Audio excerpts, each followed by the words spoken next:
So నాకు ఎప్పుడు clarity వచ్చిందంటే అంతరామమయం పాడే ముందు సౌండ్ చెక్ అయ్యేటప్పుడు ఇన్ ఇయర్స్ పెట్టుకున్నాను. అండ్ ఆవిడ దగ్గర ఒక మైక్ ఉంది, అది ఆన్ ఉంది. అది పాపం వాడికి తెలీదు, మైక్ ఆన్ ఉంది, నేను ఇన్ ఇయర్స్ పెట్టుకున్నాను.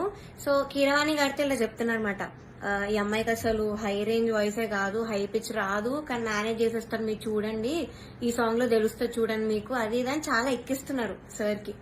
And it hurt me so bad stage మీద నించున్నప్పుడు. అప్పటికి నా సెల్ఫ్ ఎస్టీమ్ ఇలా ఆల్మోస్ట్ కిందకి దిగిపోయింది. చాలా ఏడుపు వచ్చేసింది ఆ టైంకి.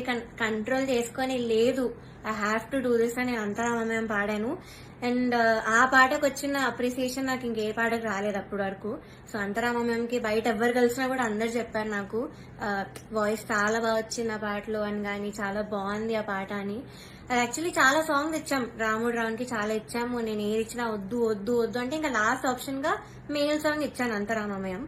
సో అదే సెలెక్ట్ చేశారు. And I tried my best, male song అయినా కూడా ఐ గేవ్ మై బెస్ట్.